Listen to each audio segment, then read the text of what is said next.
Buenos días, chicos. En este vídeo vamos a empezar a hablar del modernismo y la generación del 98, que son los movimientos literarios que vienen después del realismo, que es el último que hicimos.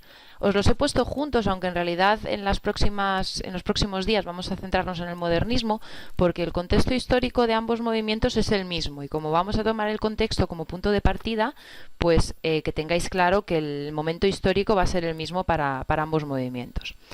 El contexto histórico del modernismo es el de finales del siglo XIX, que viene marcado por la Revolución Industrial. Si os acordáis, ya había sido la Revolución Industrial también la que había marcado el contexto histórico del realismo.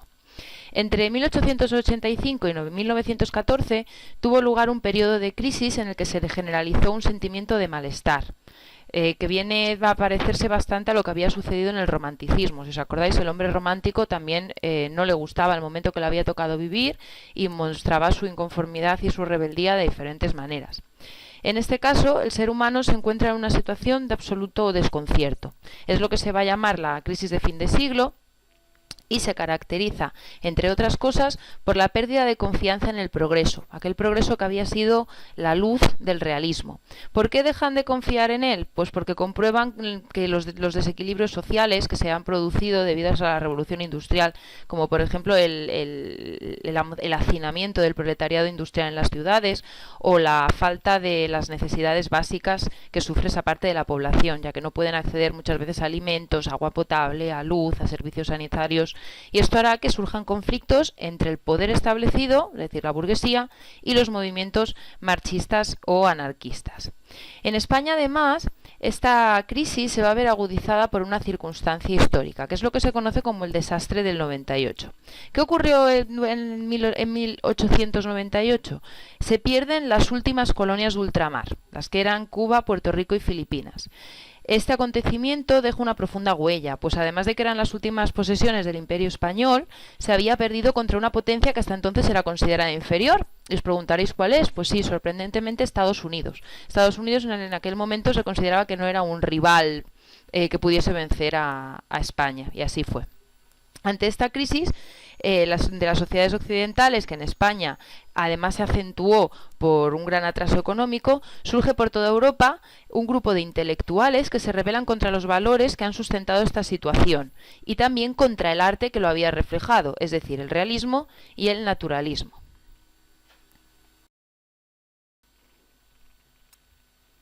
Bien, pues una vez que ha quedado claro cuál es el contexto histórico de este movimiento, vamos a centrarnos ahora sí en el modernismo. El modernismo tendrá como divisa esta frase que en unos minutos entenderéis por qué, y es el de el arte por el arte. El modernismo es una corriente artística que se desarrolla a finales del siglo XIX y principios del siglo XX. Si tuviésemos que resumir el modernismo en una frase, sería un movimiento que huye de la sobriedad y la sencillez, es decir, todo aquello que había pasado en el realismo, aquellas obras que se caracterizaban por reflejar la realidad de una forma clara y sencilla y objetiva, va a ser a lo que rechazan los modernistas. En sus orígenes, el término modernista fue usado para llamar de manera despectiva a los jóvenes artistas que con su actitud rebelde y su tipo de vida bohemio se mostraban inconformistas con el tipo de vida burgués, al que sin embargo pertenecían, y es que todos estos autores que rechazan esa forma de vida son burgueses. En términos artísticos, la palabra modernismo se aplicó a una serie de tendencias europeas y americanas, muy importantes porque hasta ahora no habíamos visto nada de América, de finales del siglo XIX. Estas tendencias, tanto las europeas como las americanas, tienen en común el anticonformismo, el deseo de renovación y la oposición a las tendencias artísticas vigentes, es decir, al realismo y al naturalismo. Su origen va a ser Hispanoamérica, con un poeta llamado Rubén Darío, que nace en Nicaragua, y podemos considerar que empieza en 1888, cuando Rubén Darío publica Azul. Las características generales del modernismo son, por un lado, el rechazo al realismo y las actitudes anteriores. ¿Por qué? Pues porque consideran que realismo o naturalismo están marcados por una falta de sensibilidad. No hay nada que muestre el sentimiento del autor, ¿vale? Todo es objetivo, todo es, pues como decíamos, como una foto que describen y ya está. Y esto para ellos no es como debe ser una obra de arte.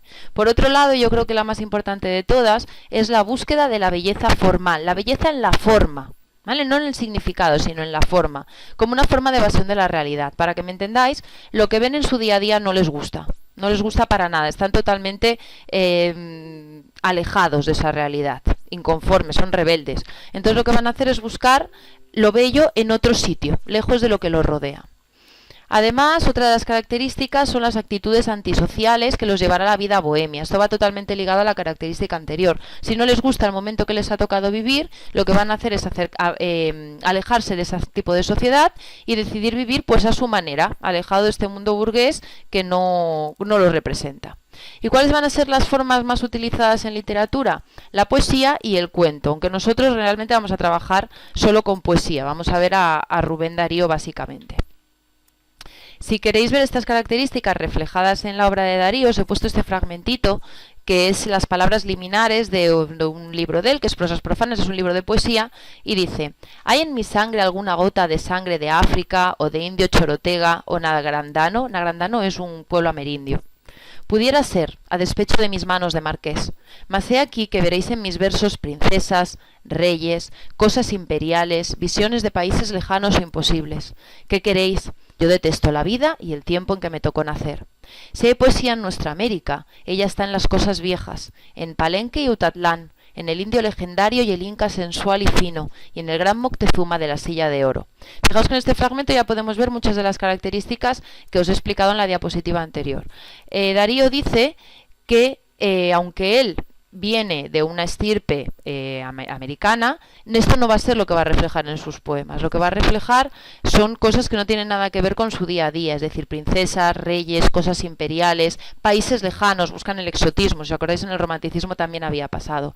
¿Y cómo explica esto? Pues porque detesta la vida y el tiempo en el que le tocó nacer. Dice que realmente la poesía hay que buscarla en el pasado, pero en el pasado, no en el pasado inmediato, no en el pasado del realismo y el naturalismo, sino en un pasado muy anterior. Por eso habla del indio legendario, del inca sensual, de Moctezuma. Acordaos que Moctezuma fue un gran rey azteca. Vale.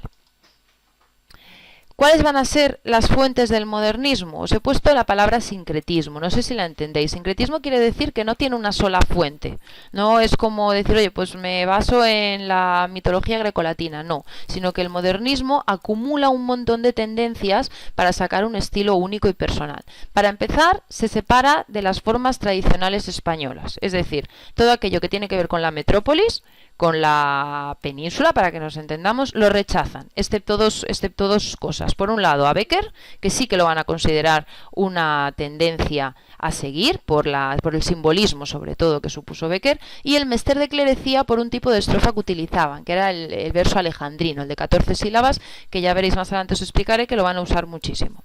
Se van a inspirar en la literatura inglesa, italiana, pero sobre todo, en la francesa, en dos movimientos franceses que se llaman el simbolismo y el parnasianismo.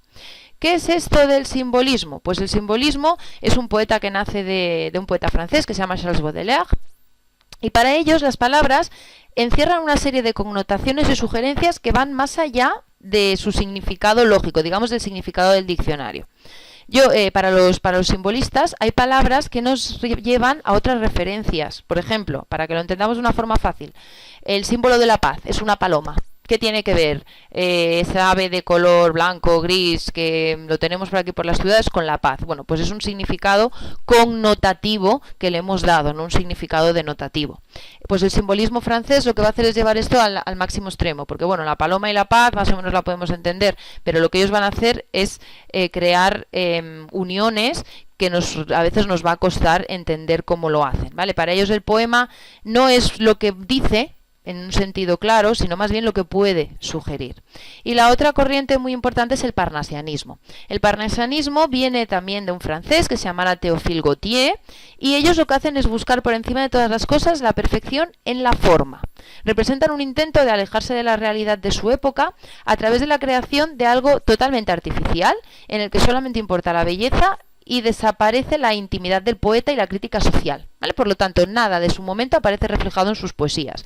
Fijaos cómo es que para ellos los temas predilectos son los mitos griegos, ¿vale? Ellos van a utilizar muchísimo la mitología. Acordaos que también la habían usado en el Renacimiento, en el Barroco, pero es que ahora estamos en el siglo XX, ¿vale? Y vuelven a utilizar la mitología.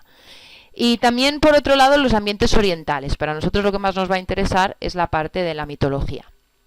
¿Qué provoca esta separación de las formas tradicionales españolas y la influencia de la literatura inglesa, italiana y francesa? Pues por un lado, la renovación de formas, ¿vale? Ya veréis que el tipo de métricas que vamos a utilizar son totalmente novedosas. Y además la incorporación de palabras procedentes de otras lenguas, extranjerismos, cosa que hasta ahora no habíamos tenido. Van a ser frecuentes anglicismos, galicismos, recordemos que un galicismo no proviene de Galicia, sino que proviene del francés. Y también incluso algún italianismo aparecerá por aquí. Volvemos otra vez a las palabras liminales de Darío para que veáis lo que os estoy explicando en un texto propio de la época. Dice: el abuelo español de barba blanca me señala una serie de retratos ilustres. Este es el gran don Miguel de Cervantes Saavedra, genio y manco. Este es Lope de Vega, este Garcilaso, este Quintana. Yo le pregunto por Gracián, por Teresa la Santa, por Góngora y el más fuerte de todos, don Francisco de Quevedo. Después exclamo: Shakespeare, Dante, Hugo y en mi interior, Verlaine. Luego, al despedirme, le digo: abuelo, preciso es decíroslo, mi esposa es de mi tierra, mi querida, de París. ¿Qué nos dice Rubén Darío con este fragmento? Pues que desde siempre se ha valorado a Cervantes, se ha valorado a Lope de Vega, se ha valorado a Garcilaso, se ha valorado a Quintana. Él no es que los desprecie totalmente, pero dice que él realmente prefiere que le hablen de Shakespeare, fijaos la influencia inglesa, de Dante, la influencia italiana, y de Hugo. Este Hugo se refiere a Víctor Hugo, ¿vale? Por lo tanto, a los franceses junto con Verlaine, ¿vale? Dice que en su interior a quien más lleva es a Verlaine, más allá de llevar, pues a lo mejor a Góngora, a Quevedo, a Santa Teresa, que también los valora, pero no los considera la influencia que le hace escribir como escribe. Y esta última frase es muy famosa. Dice: abuelo, preciso es decíroslo, mi esposa es de mi tierra, mi querida de París. ¿Qué quiere decir? Pues él no va a negar la herencia, él no va a negar que él ha aprendido leyendo a todos estos autores que hemos mencionado anteriormente, pero realmente a quien él ama, lo que realmente le gusta, lo que realmente busca, lo que realmente le inspira, es su amante, y su amante es París. En este caso se refiere claramente a la influencia francesa. ¿Cuáles son entonces las características de la poesía modernista? En primer lugar, la sensorialidad. ¿Cómo se consigue esta sensorialidad? La sensorialidad es la idea de sugerir más allá de las palabras, de que todos los sentidos estén presentes en la obra. Lo van a hacer por un lado incorporando cultismos y palabras elegidas por su sonoridad. Os explico una curiosidad, y es que dicen que cuando Rubén Darío vino a España, estaba paseando por el Jardín del Retiro y alguien le dijo: mira, Rubén, ahí están tus queridos nenúfares, porque muchas veces en la obra de Rubén Darío aparece la palabra nenúfar. ¿Sabéis qué le contestó? Le dijo: no tengo ni idea de qué son. Lo que me interesa de los nenúfares es lo bien que suena la palabra. ¿Vale? Pues este es el punto al que llegamos. Van a utilizar palabras no por lo que significan, sino por cómo suenan, porque lo que les importa es sugerir en la forma, más allá del significado. Ya veréis que el poema, uno de los poemas más famosos de Darío, que es con el que vais a trabajar vosotros, a nivel de significado es totalmente ñoño, es trivial, pero sin embargo a nivel formal está construido de una forma realmente hermosa. ¿Vale? Lo que buscan es eso, la capacidad de sugerir sensaciones y referencias a los múltiples sentidos. ¿Con qué figuras retóricas los van a hacer? Aliteraciones. Recuerdo que la aliteración es el sonido placentero al oído. Por ejemplo, fijaos en este verso que es de Rubén Darío. Dice: bajo el ala aleve del leve abanico. El utilizar el sonido B y el sonido L nos da sensación de calma, de tranquilidad, que es lo que quiere reflejar. O esta de aquí, la princesa de la boca de fresa. Estas eses también se consideran aliteraciones. Y por otro lado, las sinestesias. Una sinestesia es cuando yo, acordaos que esto ya lo hicimos, una sinestesia es cuando yo relaciono dos realidades que realmente no tienen sentido. ¿Por qué? Fijaos, el sol sonoro. El sol lo percibimos a través de la vista o a través del tacto, ¿no? El calor del sol o la luz del sol. Y sin embargo aquí nos dice que el sol es sonoro. Yo no percibo el sol por el oído. ¿Vale? Esto es una sinestesia. O lo mismo cuando hablamos del verde chillón. El color verde lo percibo por la vista. Pues si digo que es chillón, estoy hablando del oído. Esto que nos puede parecer un poco raro, un poco sin sentido, todos somos capaces de identificar ahora mismo algo que sea de color verde chillón, ¿verdad? Pues eso es una sinestesia. Otra de las características es la perfección formal en busca de la musicalidad, lo que os he dicho.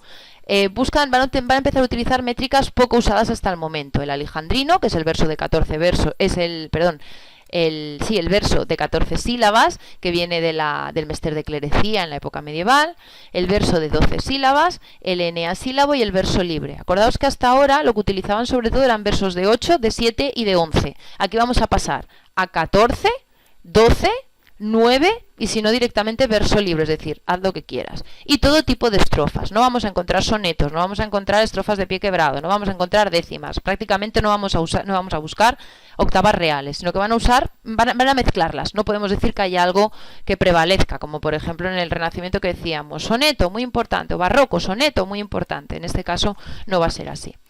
Y por último, el rechazo a la realidad que viven, ¿vale? Eso los lleva a evadirse en el espacio y en el tiempo. Si os acordáis, esto lo habíamos visto en el romanticismo, es una característica que calcan tal cual. En el romanticismo se evadían a la Edad Media y a países exóticos que para ellos estaban situados en Oriente. Bueno, pues en este caso van a hacerlo hacia épocas pasadas, como son el mundo clásico, muy importante, ¿eh? La inspiración grecolatina vuelve a tomar muchísima fuerza. El medieval, igual que lo había hecho el romanticismo, pero también el momento renacentista o el pasado hispanoamericano, que evidentemente no lo habíamos visto porque nunca habíamos hablado de autores hispanoamericanos y aquí va a ser muy importante. Y si no pueden evadirse en el tiempo, lo van a hacer en el espacio. Y van a hablar del lejano oriente, de zonas con jardines exóticos, de los grandes palacios, que evidentemente no eran lo que veían en su día a día. Bien, vamos a ver cómo todas estas características que hemos ido viendo del modernismo se reflejan en un poema de su gran exponente, que es Rubén Darío. El poema se llama Marina y por lo tanto de ella podemos deducir que el poema va a hablar sobre el mar. Dice: mar armonioso, mar maravilloso, tu salada fragancia, tus colores y músicas sonoras me dan la sensación divina de mi infancia, en que suaves las horas venían en un paso de danza reposada a dejarme un ensueño o regalo de hada. Fijaos que en esta primera estrofa lo que está haciendo es invocar al mar y decir que le recuerdan momentos de su infancia, momentos felices. Fijaos que dice que son momentos de danza reposada, a dejarme un ensueño o regalo de hada.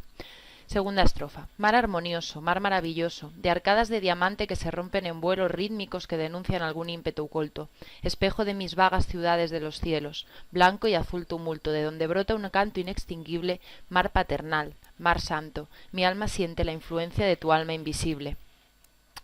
En esta segunda estrofa simplemente está reflejando pues un mar que ya no es un mar tan tranquilo. Fijaos cuando dice que esas arcadas de diamante se rompen en vuelos rítmicos. ¿Vale? Y la tercera estrofa: velas de los colones y velas de los vascos, hostigadas por odios de ciclones ante la hostilidad de los peñascos o galeras de oro, velas purpúreas de bajeles que saludaron el mugir del toro celeste, con Europa sobre el lomo que salpicaba la revuelta espuma. Magnífico y sonoro se oyen las aguas como un tropel de tropeles, tropel de los tropeles de tritones. Brazos salen de la onda, suenan vagas canciones, brillan piedras preciosas, mientras en las revueltas extensiones Venus y el sol hacen nacer mil rosas. En esta tercera estrofa, si os fijáis, lo que hace es recordar momentos importantes de la historia, por ejemplo, el momento de la conquista de Cristóbal Colón, y después hace referencias a la antigüedad clásica. Vale, vamos a ver las tres características que hemos visto antes, cómo se reflejan en el poema. Para empezar, tenemos la sensorialidad. La sensorialidad, os lo he marcado en amarillo, fijaos, por un lado las eses. ¿Vale? Todas estas eses que están marcaditas por aquí es una literación. Darío quiere reflejar pues ese mar sosegado, ese mar que nos transmite calma. Sin embargo, fijaos al final cuando tenemos las TRs y las Ps, un tropel de tropeles, tropel de los tropeles de tritones, que parece que ese mar coge fuerza y que deja de estar tan calmado como al principio. Más marcas de sensorialidad. Este poema es casi que lo podemos percibir por los 5 sentidos y además hay varias sinestesias. Fijaos, tu salada fragancia, es decir, me hueles a sal. Lo normal sería que la sal la percibiésemos por el sabor. Sin embargo, aquí hace referencia a la fragancia, por lo tanto al olfato, no al gusto. Aquí tenemos una sinestesia. Tus colores y músicas sonoras. ¿Vale? Habla tanto de la vista con esos colores como de la música. Suaves, nos recuerda al tacto. Blanco y azul, volvemos a tener la vista. Un canto inextinguible que se refiere a ese ruido de las olas que no cesa nunca, volvemos a tener el sentido del oído. Magnífico y sonoro se oye, volvemos a tener el sentido del oído. Suenan vagas canciones, volvemos a tener el sentido del oído. Las rosas, volvemos a tener la vista. Por lo tanto, fijaos.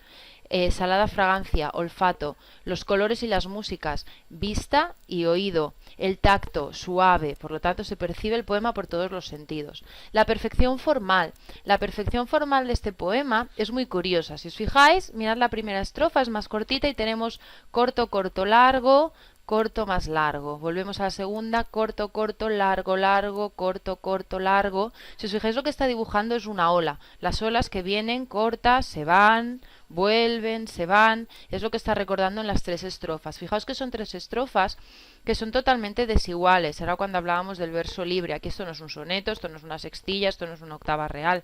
Es un verso libre, pero la propia forma nos quiere transmitir la idea del mar que quiere expresar el poeta. Por eso lo que va haciendo es combinar esos versos largos y cortos que nos recuerdan ese movimiento irregular de las olas.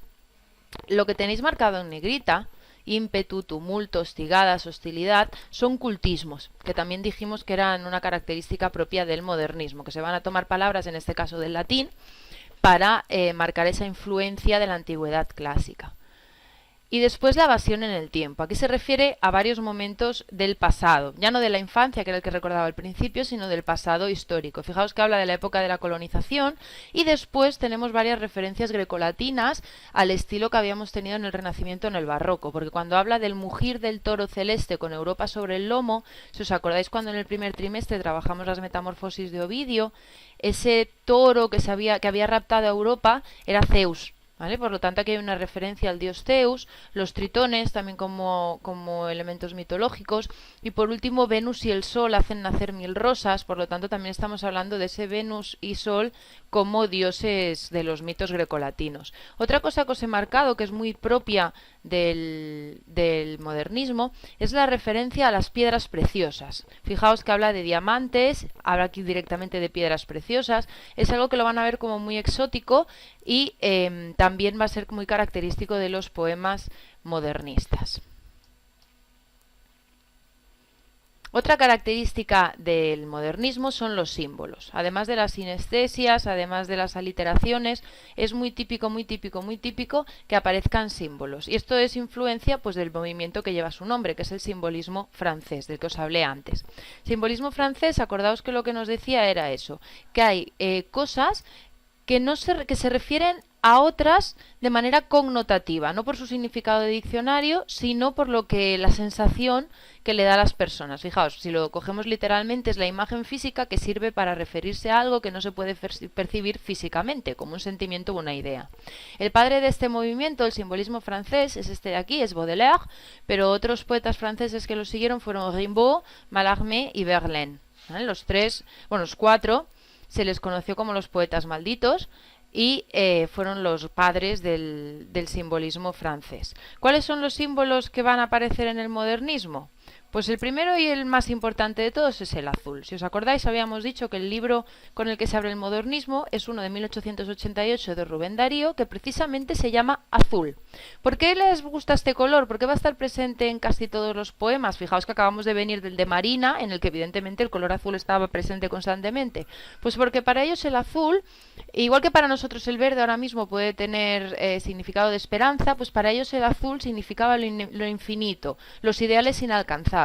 Acordaos que estábamos en un momento en el que hemos dicho que rechazan la realidad, el mundo que les rodea no les gusta, buscan algo más allá, algo distinto. Por lo tanto, el azul pues va a reflejar eso, la idea de algo inalcanzable con lo que sueñan y que nunca acaban de conseguir, pero que es la perfección.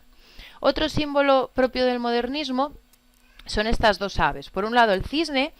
Se le va a tratar muchas veces como una ave enigmática. ¿Por qué? Pues por esta forma del cuello que nos recuerda a un interrogante, ¿vale? Por lo tanto, estos poetas modernistas que no dejan de hacerse preguntas de qué hago yo aquí, por qué me ha tocado vivir este momento, pues el cisne les va a ayudar. Además, también su blancura representa la pureza, la belleza, la sutileza y sobre todo la elegancia. Si hay una ave que represente la elegancia, es el cisne. Además, también está unida a un mito. Acordaos que decíamos que la mitología grecolatina vuelve a tener muchísima fuerza, que es el mito de Leda y el cisne. Zeus se enamora de Leda y como no consigue conquistarla, pues lo que va a hacer es transformarse en cisne y así poder poseerla. ¿vale? Si no, ya lo buscáis, que es una historia de aquellas de Zeus que hemos trabajado varias veces, ya sabéis, Zeus y el amor son todo una fuente de historias. Y por otro lado, el símbolo del pavo real. El pavo real, al igual que el cisne, también representa la elegancia y sobre todo el exotismo. No era propio de Nicaragua que los pavos reales pululasen por allí, por lo tanto se considera una ave exótica. Y a la vez hace referencia a un mito, que si os acordáis este lo trabajamos en clase, que es el de los ojos de Argos. Si os acordáis, cuando Zeus quería recuperar a Io, que la había transformado en ternera, le pone un guardián, que es Argos, que era un guardián que tenía 100 ojos, y Mercurio, cuando va a rescatarla, pues tiene que matar a Argos.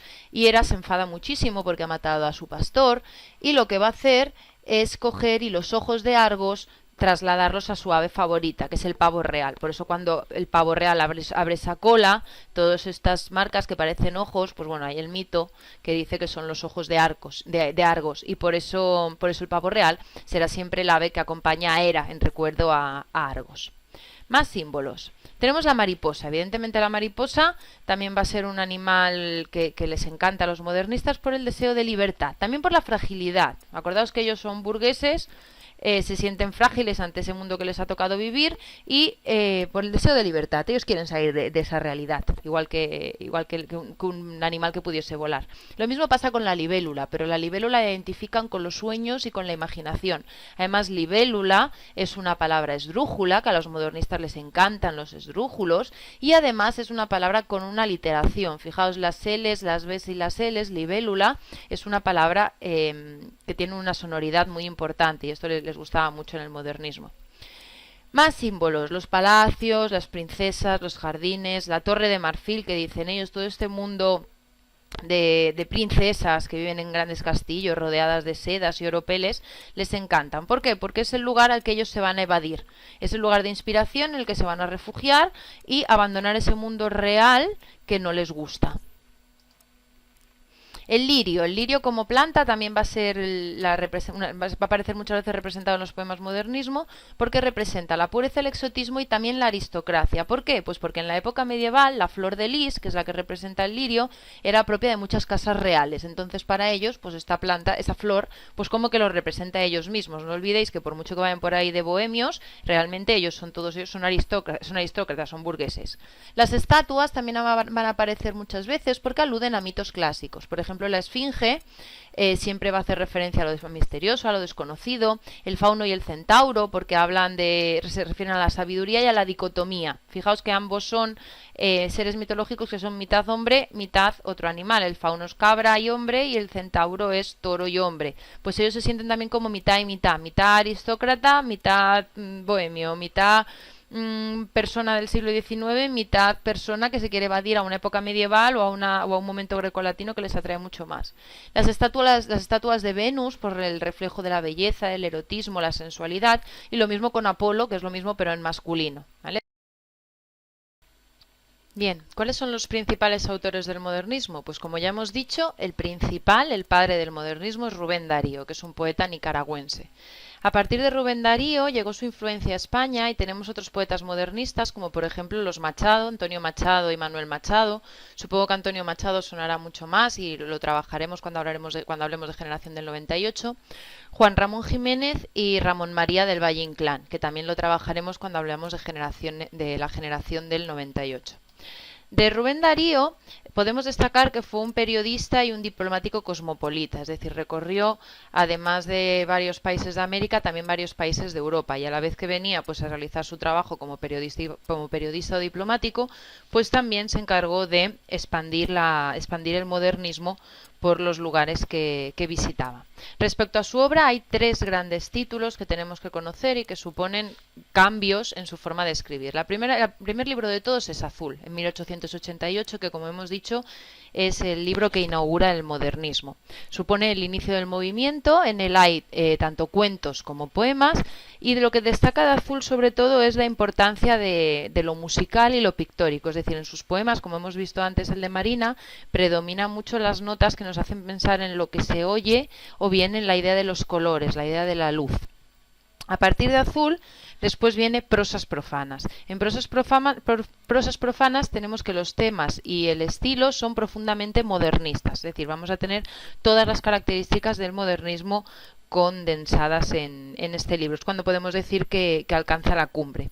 Y por último, Cantos de vida y esperanza es un cambio en la actitud del poeta 100%, en los que aparecerá ya una reflexión existencial y un tono mucho más melancólico. Pensad que tenemos a un Darío en una edad mucho más madura, se acerca a la muerte y por lo tanto todo ese mundo de princesas, de hadas, de lirios y de nenúfares cambia un poquito y se va a preocupar más, pues eso, por temas existenciales. Vamos a ver unos ejemplos de prosas profanas y de cantos de vida y esperanza para que veáis el cambio de tono. Este poema de aquí es uno de los primeros de prosas profanas. Dice: era un aire suave de pausados giros, helada armonía ritmaba sus vuelos, e iban frases vagas y tenues suspiros entre los sollozos de los violonchelos.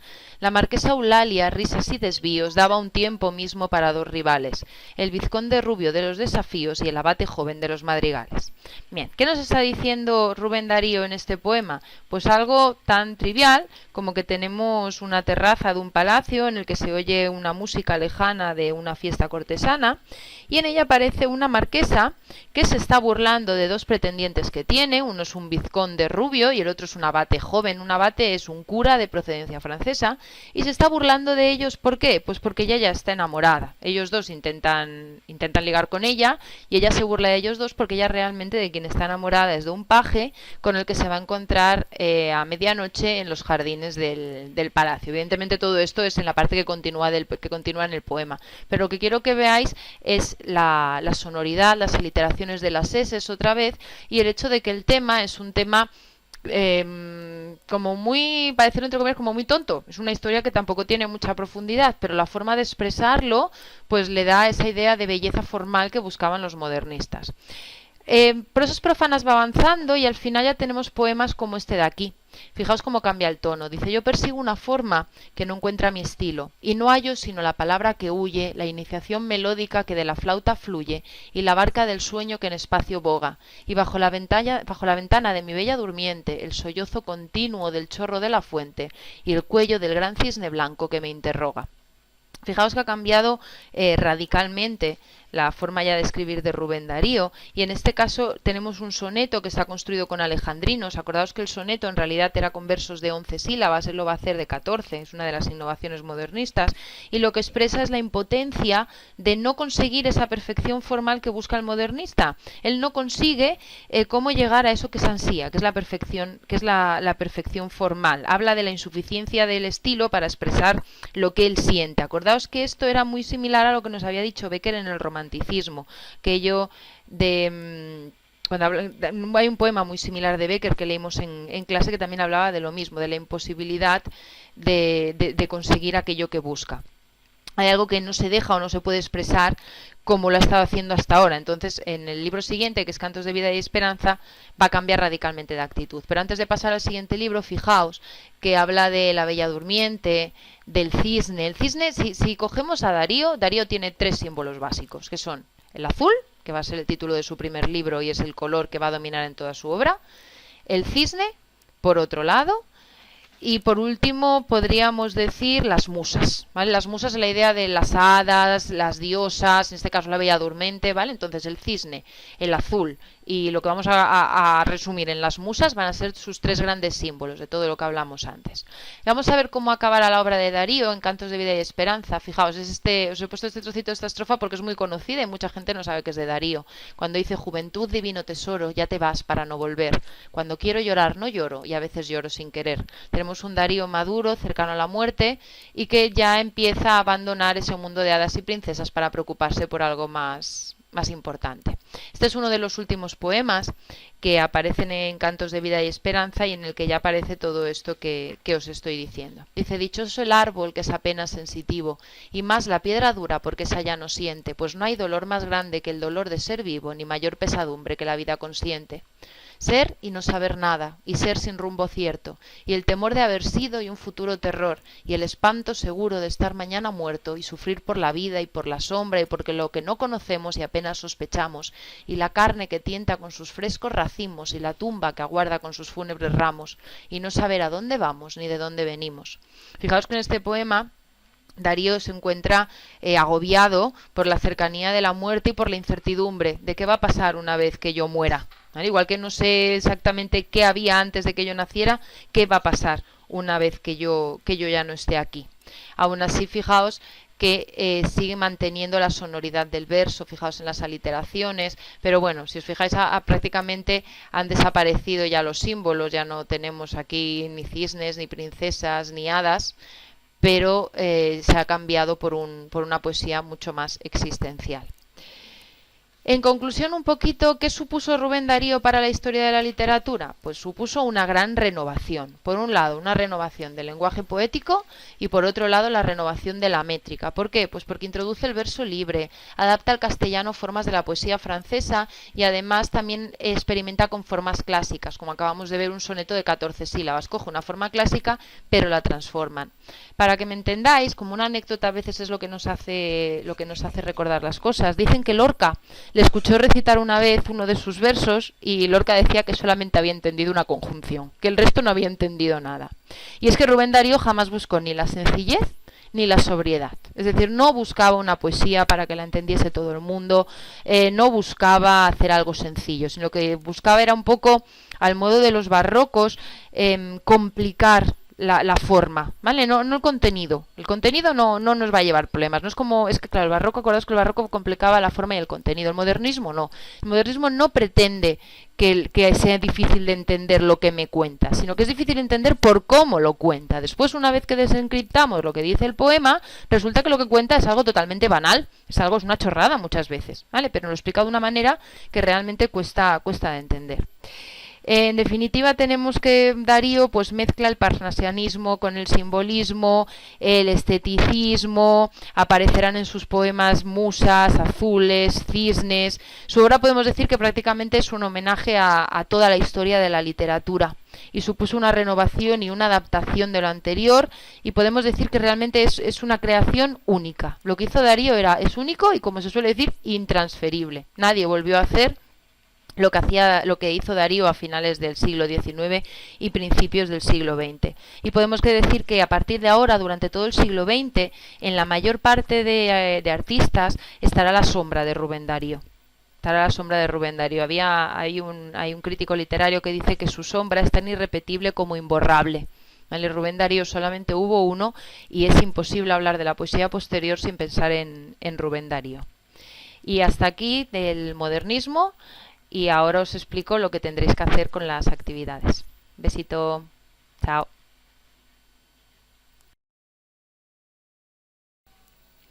Bien, esta es la primera actividad que tenéis que hacer sobre modernismo. Es muy similar a lo que hacíamos en clase, así que supongo que no os dará mayor problema.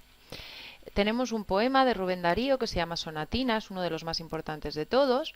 Lo tenéis aquí en la primera página y a continuación tenéis las actividades. El poema os recomiendo que lo escuchéis en este enlace que os pongo en YouTube porque lo hace genial y además las imágenes os pueden ayudar a entenderlo.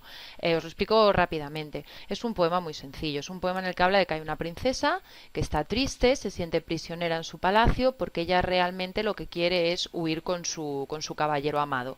Entonces al final aparece la hada madrina que le dice que esté tranquila porque su caballero ya viene a buscarla. Tampoco tiene mucha más historia. Bien, en la primera actividad tenéis que clasificar estos apartados y decirme si son propios del realismo, que es la etapa anterior que estudiamos, o bien del modernismo. Tenéis que decir si responde a los temas, a cómo ven ellos la realidad, es decir, si quieren representar la realidad que los rodea o más bien quieren evadirse, el lenguaje que utilizan y el género. Cuando me refiero a género me refiero a prosa, poesía o teatro. Simplemente tenéis que copiar estas frases aquí. Si queréis podéis hacer incluso un corta y pega y hacerlas desaparecer de aquí. La segunda actividad es sobre el propio Rubén Darío. Tenéis una mini biografía, la tenéis que rellenar con estas palabras. Estas palabras tienen que aparecer en los huecos. No sé si alguna tenéis a lo mejor que modificar el género o el número, creo que no. Creo que son tal cual lo tenéis. A partir de aquí es la comprensión del poema. Es decir, las dos actividades anteriores las podríais hacer sin ni siquiera haber leído el poema, pero ahora ya no. Tenéis que, este es sobre vocabulario, tenéis que coger estas palabras y decir cuál es su definición. Ya veis que son palabras que no utilizamos muy habitualmente. Yo os diría que no utilicéis el diccionario, mirad el poema y con el poema rápidamente sabréis a qué se refieren. Si lo necesitáis en último caso, pues nada, tiráis de diccionario y ya está. La 4, tenéis que escribir verdadero o falso, simplemente poner una V o una F, es para saber si habéis entendido el poema o no. En la estructura interna os digo que el poema tiene 3 partes y aquí me tenéis que poner qué estrofas ocuparía cada una. Pues de la 2 a la 5, de la 3 a la 6, ¿vale? La estructura externa, tenéis que hacer el esquema métrico. Acordaos que el esquema métrico es número de sílabas y letrita, ¿vale? Y al final me tenéis que acabar de decir cuántas estrofas tiene el poema y si la rima es asonante o consonante. Recursos estilísticos. Tenéis personificación, enumeración y polisíndeton. Antítesis, acordaos que es lo contrario. La polisíndeton es cuando aparece i, muchas conjunciones juntas. O ni, también podría ser. O, u. Paralelismo, acordaos, se repite la estructura pero con palabras diferentes. Repetición, cuando se repite exactamente lo mismo. Una exclamación o interrogación retórica, ya sabéis que lo identificamos con los signos de interrogación y exclamación. La anáfora es cuando se repite la primera palabra de cada verso y la hipérbole es una exageración. Simplemente tenéis que coger arriba en el poema, que lo tenéis aquí, que está marcado en negrita y subrayado, y tenéis que clasificar lo que está subrayado, pues qué recurso estilístico es. Después tenéis que buscar los símbolos modernistas. Acordaos que símbolos, hemos dicho el azul, el cisne, la mariposa, la libélula, la princesa, el castillo. Bueno, pues todos estos símbolos que aparecían en la explicación que yo os he dado y en la presentación que os adjunto, o en el esquema, decir cuáles aparecen en el poema. Y por último tenéis que escribir 3 motivos por los que podemos considerar este poema como un texto modernista. Y con esto lo tendríais. ¿Vale? Perfecto.